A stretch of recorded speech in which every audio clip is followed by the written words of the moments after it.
Welcome to Blue Jay Preview and Review. We'll talk about last week's season-opening 20-3 Blue Jay victory over the Hanson Tigers, and we'll feature an interview with head coach Dan Chrisman as well as run you down on the schedule for all of tonight's games in high school action. Hello, everyone. I'm John Beltran.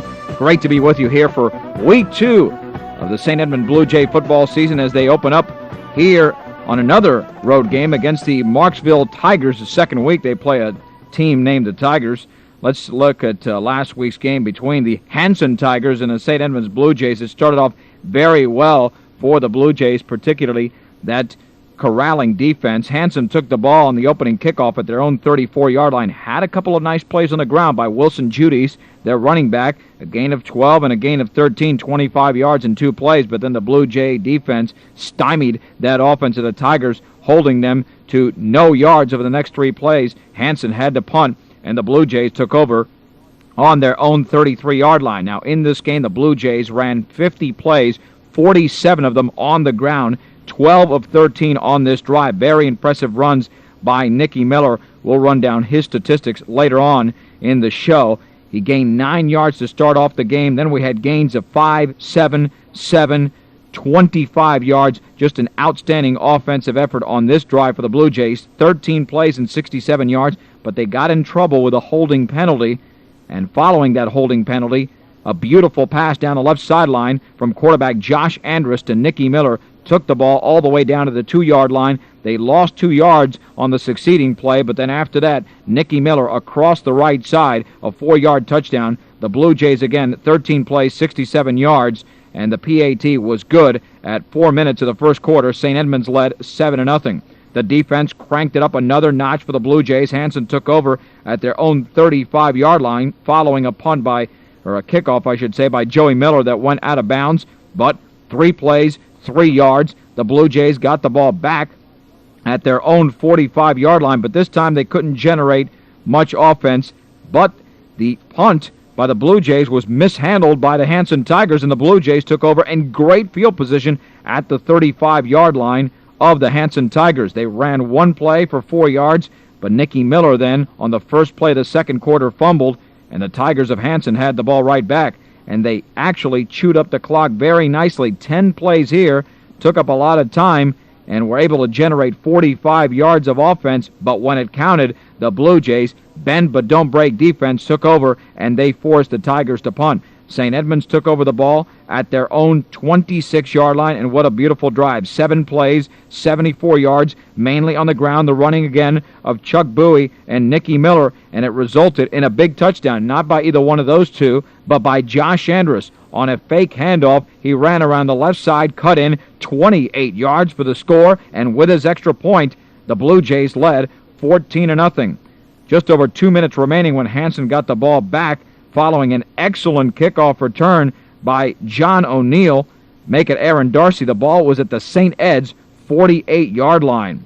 They moved the ball very nicely down the field, a couple of pass plays as well as a few running plays, and then time was running out when Wilson Judice scored a touchdown that would have drawn the Tigers to within 8 points pending the extra point. However, they were called for illegal procedure. Hanson then had to try a 32-yard field goal by Greg Eldridge. That was missed.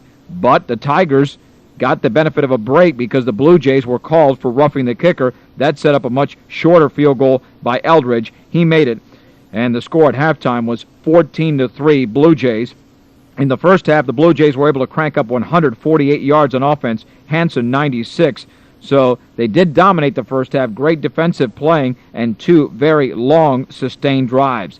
In the second half, it was trouble to start out for the Blue Jays because of the special teams, which has been very inconsistent so far throughout the early portion of the season. Of course, they struggled in the St. Landry Parish, make it the Acadia Parish Jamboree, and of course in this game, the opening kickoff was fumbled in the second half by Michael Miller.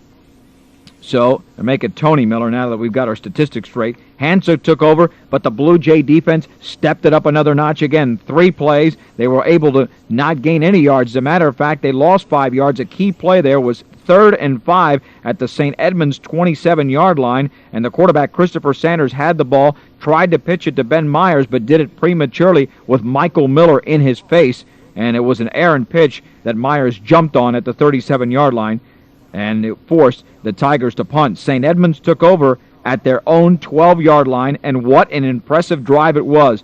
15 plays, 88 yards. The big play on this drive, following another Blue Jay penalty, was a 24-yard pass from Josh Andrus to Brett Manuel to set them up just past midfield, and it was running again. This time, Nicky Miller scoring his 2nd touchdown of the game from 5 yards out. The extra point was no good, and at 1:28 of the 3rd quarter, the Blue Jays led 20-3, and from this point on, it was all defense. Hanson took the ball over at their 20-yard line following a booming kickoff by Joey Miller, which went into the end zone. 3 plays, no yards. The Blue Jays got the ball back. 3 plays, 5 yards. Hanson got the ball back. They actually controlled it for a little while. 9 plays make it 11, and they were able to generate 27 yards, but they turned it over on downs after some nice play by the secondary of St. Edmunds. St. Edmunds got the ball back, ran it for 7 plays, didn't move the ball much, were able to get 1 first down, and they gave it back to Hanson. Hanson then took the ball over on their 50, but then a big interception by the Blue Jays, got the ball back at the 23-yard line with just 22 seconds remaining, and the Blue Jays ran out the clock there. They won the game 20-3. For St. Edmunds, 107 yards of offense in the second half despite scoring only 6 points. Hanson with just 30. So the Blue Jays played even better in the second half defensively than they did in the first half. Total offense for St. Edmunds, 255 yards. For Hanson, 126. Individually, the offensive player of the game was Nicky Miller, 25 carries for 106 yards and 2 touchdowns. Chuck Bowie in the ball game carried the ball 8 times for a total, unofficially, of 41 yards. Josh Andrus, he was big on the ground. He had carries of 7, 7, 9, and 28 yards, and of course, he downed the ball twice to end the game, but in those first 5 carries, Andrus had 67 rushing yards. Michael Miller got the ball 3 times for 1 yard. Jacob Langley 3 times for 3 yards, and Michael Frugier on a reverse 1 time for a negative 2 yards. And of course, in the air, Nicky Miller caught that big pass to set up that first touchdown. 1 pass reception for 30 yards. Brett Manuel, 1 pass reception for 24 yards. So Josh Andrus on the game, 2 out of 3 for 54 yards. Just an impressive performance overall by the St. Edmunds Blue Jays. Their record, of course, on the year is 1-0 as they take on the Marksville Tigers in just about 20-some-odd minutes. Coach Dan Chrisman's first game at St. Ed's results in a 20-3 victory over Hanson, and we're here to talk to him about that game as well as this upcoming game versus Marksville. Coach, you said last week that you wanted to establish a little bit more balance with the passing game, but yet 50 plays, you run 47, and you pass 3 times. But at the same time, if you're dominating in the trenches on the offensive line, is there really a need to throw the ball? No, I went into the game wanting to establish the run, and that's what we did. And from the day one, from the scrimmage to the jamboree, we needed to be able to run the ball to be successful, and I thought we did a very good job doing that this past week. Now, the only times you completed passes, Josh threw 3, completed 2 beautiful passes, were after penalties, so he still got the confidence throwing the ball. Well, what's good about that is we wanted to throw when we wanted to, not really when the defense made us throw, and we hit 3 out of 4 passes, and I was real pleased with the passing game. It's coming along just fine. How about ball control, Coach? That was really a big part of this game. You had a 13-play, 67-yard drive and a 15-play, 88-yard drive. I guess when you control the line of scrimmage, you control the ball, and it makes it a lot easier on your defense who didn't have to take the field as much. Well, going into the game, we were afraid of their quarterback and fullback and tight end. So the game plan was try to establish the run and keep them off the field as much as possible, and that's what occurred. Now, offensively, Coach, I know people's opinions really don't matter in its execution on the field, but most people seem to think against a team who just came out of Class 4A and now they're in 3A Marksville that your team might not be able to dominate on the offensive line. Will that change your game plan, or will you have to make adjustments throughout the game after maybe your initial 1 or 2 possessions? Going into this game, I treat it like any game. What we have to do to be successful, if that's throw the ball on early downs, keep them on their heels, then that's what we'll do. I feel pretty good about going up there and playing these people. The key to this game is as long as we play our game and not get out of it, then I think that we'll be successful. Well, maybe Josh Andrus run the ball a little bit more, because it seems, I mean, this guy's excellent on any fake. 2-3 times in a ball game, most people thought that either Bowie or Nicky Miller had the ball. He went around left end one time and scored on a 28-yard touchdown. Will perhaps he run the ball a little bit more? Well, it's whatever the defense gives us. Going into the Hanson game, we established the run, and they were really jumping on it late in the game, and that opened it up for Josh to keep it on some bootlegs and some power keeps. And it's just what Marksville is going to give us is what we're going to take. Let me ask you about one of your plays, Coach, because it probably was the only one, I guess, that didn't work against Hanson. You had one time Michael Miller line up in the right wing. It looked like a reverse, and it was maybe a pitch or a handoff to him, tried to go the other way. Second time you tried it, you had Michael Frugier on the left side, and that looked like a reverse as well. Basically the same play. Both were for losses. Is this something you're working on? I know that's the type of play that takes a while to develop, and timing, I guess, is a key with that. Well, each time it was always one player that made the play, and other than that, we just need to execute those type plays a little better, because those type plays can be a game breaker. Now, restating the obvious, I guess early momentum's always the key, and that's a cliche in sports, but with your team, first offensive and defensive drive against Notre Dame didn't go too well, and your team lost by 15. However, against Hanson, defense gave up a couple of long runs, but then your defense stiffened up, held them basically 5 plays and out, and then your offense went on that nice drive. So I guess the first drive of the game is extremely important. And again, I know it's restating the obvious, but obviously you'd like to get out to a quick early lead here if you can. Well, each time that the offense can take it and drive the field, or defense can go 3 and out, you're setting a tone for the whole game. And that tone was set in the Hanson game. Sometimes, things don't go your way, and I keep telling the kids that we have to overcome those things. Each day, if something happens, or each game, if something happens bad, the good teams overcome it. And that's what we're working on.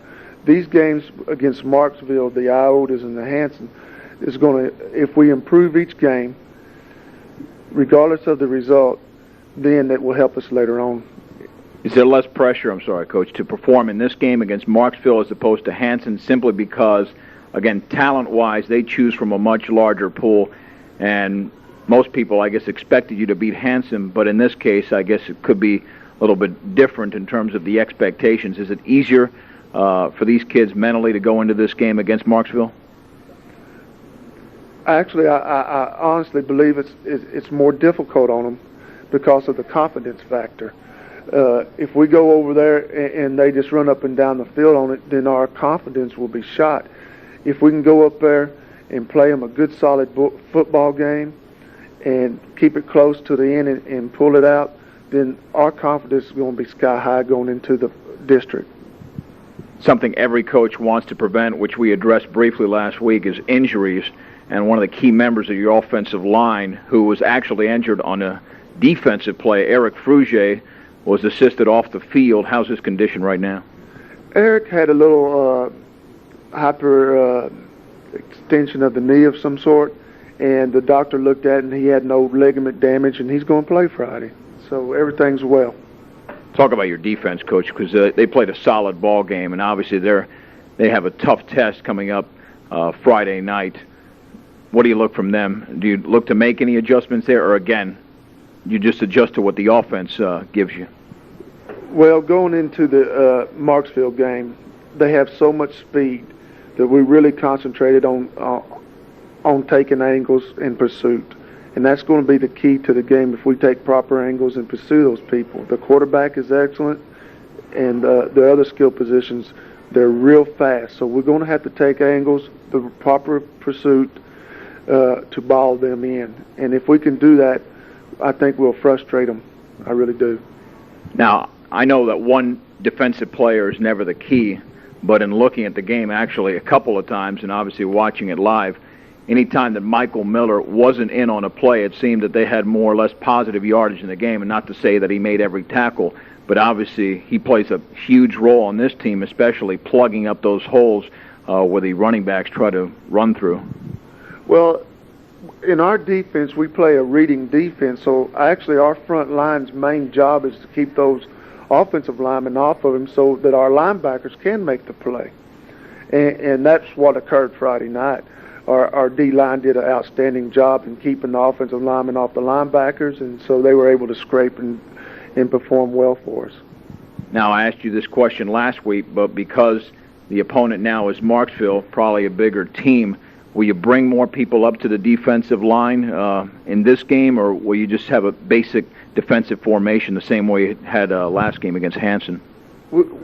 Going in against a team like this, we're going to have to show them various fronts, hope to cause some confusion, and by doing that, you might see 9 in the box at times. You might see just 6 in the box. Again, they run various formations, and so we have to adjust to those formations. But we would like to keep as many in the box as possible to put pressure on their skill positions. Now, I understand that Marksville can throw the ball as well. Are you confident with some of your guys covering one-on-one in case you try to put pressure on the quarterback, or will you have maybe a safety back there to assist any of your cornerbacks? Anytime that you have to bring pressure, you're putting those defensive backs on an island. And we're hoping if we have to lock man, that we probably will run some man free. We'll probably blitz more from the outside, trying to contain the quarterback, keep him in the pocket. And that will put our cornerbacks on an island, like I just stated. But if we can get to him, then we'll be all right. Now, the special teams obviously was a concern in the Jamboree.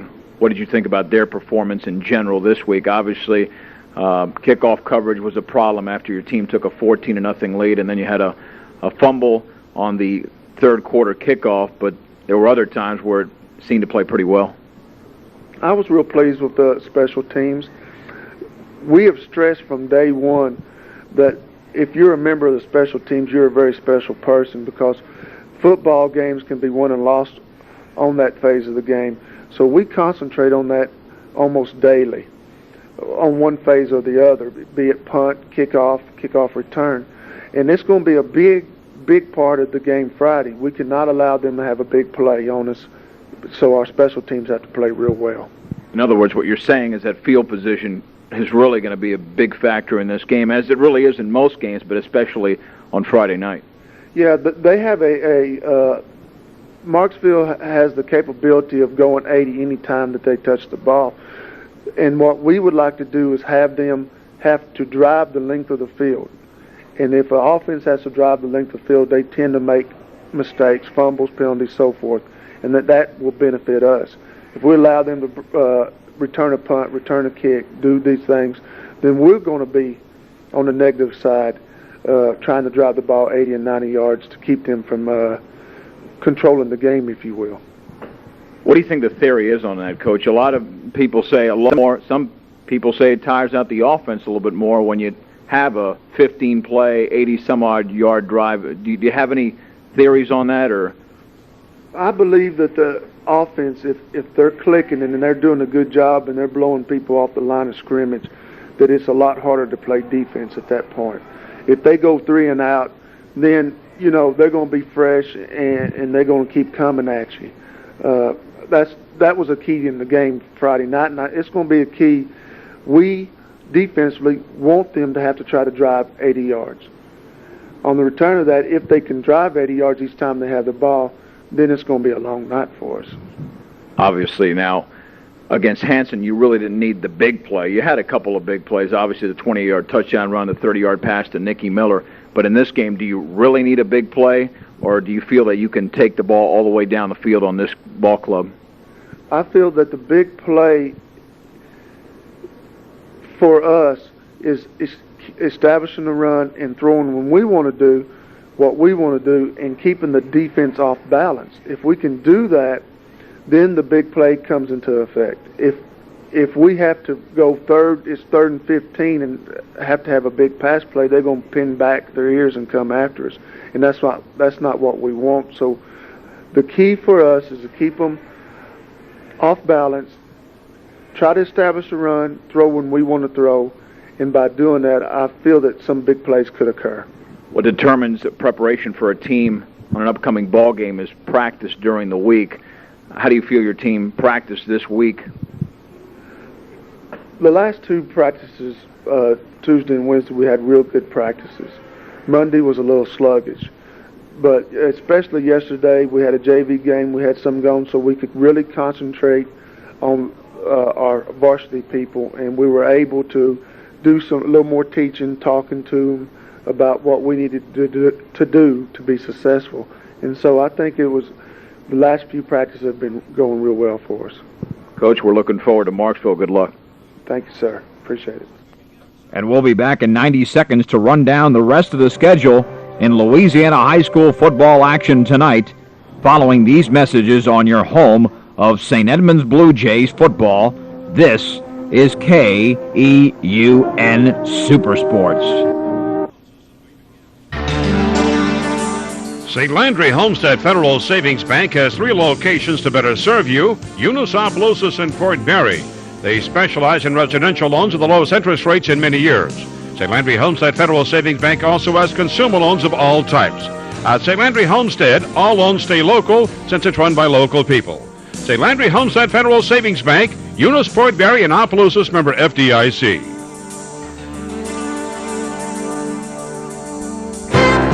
What's the best way to heat water and cook in Eunice?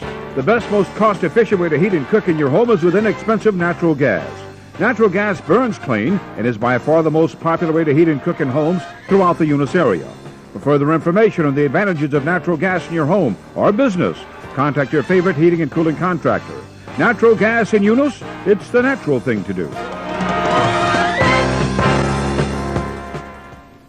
DC Sports Bar and Steakhouse has a great atmosphere for the entire family. Open 7 days a week, the steakhouse provides lunch and dinner with a full menu specializing in steak and seafood. The banquet room is available for private parties and special occasions. Ladies, while you're dining for lunch, you can even enjoy your favorite soaps with the private TV tables.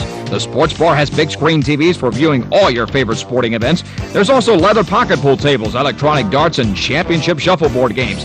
DC Sports Bar and Steakhouse, West Laurel and Eunice. Visit them soon. Let's run down the games tonight. In Acadiana, Alexandria will be at Winfield. Karen Crow at Tioga. Como at Franklin. De La Salle will play Barb. Delcam will play Basile in Basile. Basile was a tough 24-20 loser to Iota last week.